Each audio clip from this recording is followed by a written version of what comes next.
اس new world order کو اگر کوئی ریزسٹ کر سکتا ہے تو صرف یہ خطہ، ایران، افغانستان اور پاکستان. اور اگر یہ ہو گیا تو روسی ترکستان کا علاقہ بھی، اس میں بھی کچھ فنڈامنٹلز تحریکیں اور فکر جو ہے پہنچ چکا ہے، لیکن ان کی چونکہ برین واشنگ بہت زیادہ ہو چکی ہے، لہذا انہیں وقت لگے گا، ابھی آسان کام نہیں ہے ان کا.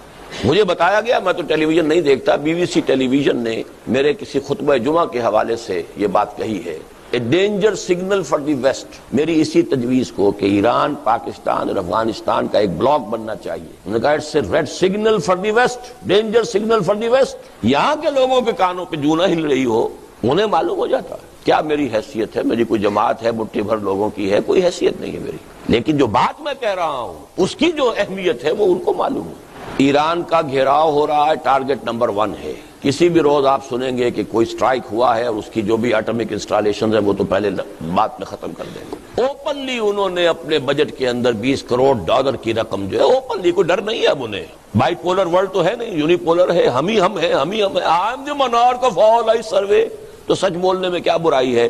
اب ہنری کیسنجر صاحب نے بھی سچ بول دیا کہ سن 71 میں ہماری اپنی پالیسی یہی تھی کہ پاکستان سپلٹ ہو جائے. پہلے نہیں کہہ سکتے تھے، جب تک روس موجود تھا، USSR انٹیکٹ تھا، اس وقت تو اندیشہ تھا کہ پاکستانی ناراض ہو کر ادھر نہ رخ کر لیں گے. اب کیا ہے، سیاں بھائی کوتوال، اب ڈر کا ہے گا. اسی طرح کھلم کھلا $20 کروڑ ایران کی حکومت کا تختہ الٹنے کے لیے.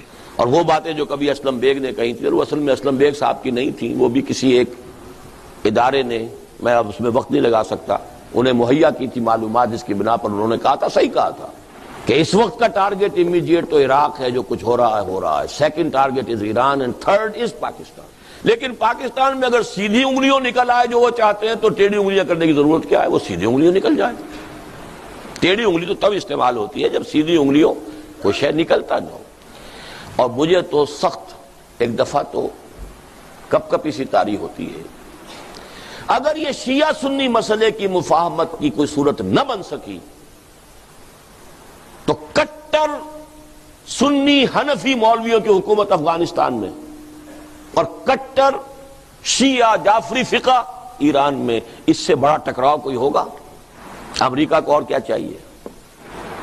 اور پاکستان میں تو ہم اسلامی انقلاب سے دور تر ہوتے چلے جا رہے ہیں بحالات موجودہ، جو بھی حالات اس وقت ہیں. We have to be realistic.